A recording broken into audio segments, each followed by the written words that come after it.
আসসালামু আলাইকুম সবাইকে স্বাগত জানাচ্ছি আরও একটি নতুন রেসিপি দেখার জন্য।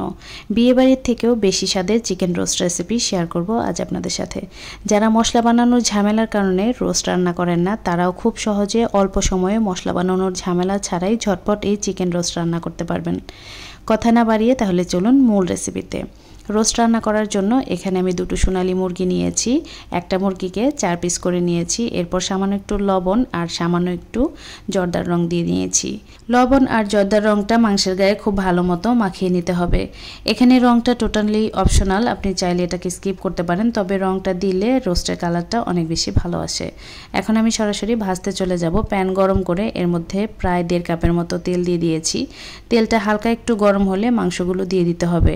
এখানে তেলটা কিন্তু খুব বেশি গরম করতে যাবেন না, তাহলে মাংস দেওয়ার সাথে সাথেই এটা ছিটে আসবে, যেহেতু মাংসটা ভেজা।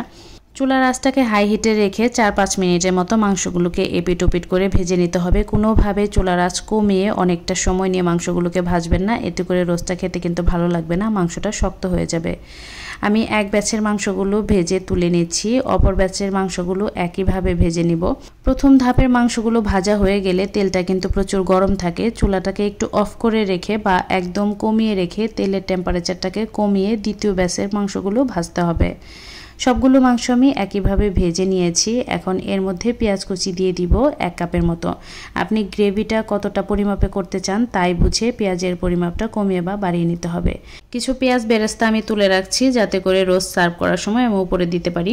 এরপর দারচিনি এবং এলাচ দিয়ে দিয়েছি, 2.5 টেবিল চামচের মতো দিয়ে দিয়েছি। আদা রসুন বাটা দুটো মিক্স করা আছে।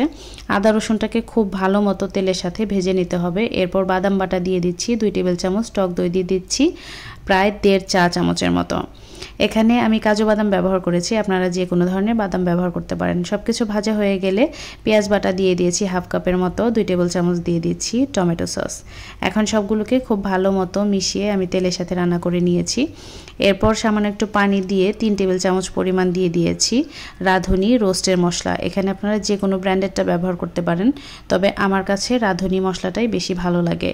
মশলাটাকে পানি দিয়ে খুব ভালো মতো কষিয়ে নিয়েছি। এরপর মাংসগুলোকে 4-5 মিনিটের মতো আমি এই মশলার সাথে কষিয়ে নিয়েছি। রোস্ট কষানোতে কিন্তু অনেকটাই এর টেস্ট নির্ভর করে। খুব ভালো মতো কষিয়ে নিয়েছি। 1 চা চামচ পরিমাণ দিয়ে দিচ্ছি লবণ। এরপর যে আপনারা লবণটা একটু কমিয়েই ব্যবহার করবেন, প্রয়োজন হলে রান্নার শেষে টেস্ট করে তারপর লবণ অ্যাড করবেন, যেহেতু মাংস ভাজার সময় লবণ দেওয়া হয়েছিল। 3 টেবিল চামচ পরিমাণ গুঁড়া দুধ 1 কাপ পানির মধ্যে গুলে সেটা আমি দিয়ে দিয়েছি, আর 1 কাপ পরিমাণ নর্মাল পানি দিয়ে দিয়েছি। এখন সব কিছুকে খুব ভালো মতো মিশিয়ে দিয়ে মাংসগুলোকে পানির মধ্যে একটু ডুবিয়ে দিতে চেষ্টা করবেন। এরপর আমি ঢেকে রান্না করে নিব ঝোলটা গাঢ় হওয়া পর্যন্ত। চুলার আঁচটা মাঝারিতে থাকবে। ঝোলটা অনেকটাই গাঢ় হয়ে এসেছে, এখন আমি নিচ থেকে নেড়ে দিব, আর মাঝে মাঝে এটাকে ঢাকনা তুলে কিন্তু একটু নাড়তে হবে, কারণ এর গ্রেভিটা কিন্তু অনেক ঘন, নিচে খুব দ্রুত লেগে যেতে পারে। এখন এখানে 3-4টা কাঁচামরিচ ভেঙে দিয়ে দিয়েছি, 1 টেবিল চামচ দিয়ে দিচ্ছি চিনি, আর কেওড়া জল দিয়ে দিচ্ছি 1 চামচের মতো, ঘি দিয়েছি 1.5 চামচের মতো। এখানে কেওড়া জলটাও অপশনাল, তবে দিলে শাহি একটা ফ্লেভার অ্যাড হয়। এখানে আমি কাঁচামরিচ ব্যবহার করেছি রান্নার এ পর্যায়ে। আপনারা যদি একটু ঝাল খেতে চান তাহলে রান্নার শুরুর দিকে যখন মশলা কষাবেন তখন 1 চা চামচের মতো শুকনো মরিচের গুঁড়া অ্যাড করে দিবেন। সব কিছু মিশিয়ে আমি আরও 2-3 মিনিটের মতো রান্না করে নিয়েছি। এখন মাংসটা একটু চেক করে নিব। এখানে কাঁটা চামচ দিয়ে আমি মাংসটা চেক করে নিচ্ছি, দেখেন কতটা সফট হয়েছে এবং সেদ্ধ হয়েছে। অনেক সময় বিয়েবাড়িতে রোস্ট খেতে গেলে দেখবেন মাংসটা শক্ত, ওটা খুব বেশি ড্রাই করে ফেলে, ভাজা বেশি হয়ে যায়, খেতে ভালো লাগে না। রোস্টের কতটা পাতলা বা গাঢ় ঝোল খেতে চান তাই বুঝে এটাকে রান্না করে নিতে হবে। আমি গ্রেভিটাকে খুব বেশি ঘন করে ফেলি, আমার ওভাবেই ভালো লাগে। রান্নাটা হয়ে গিয়েছে, এখন আমি সার্ভ করে দিচ্ছি।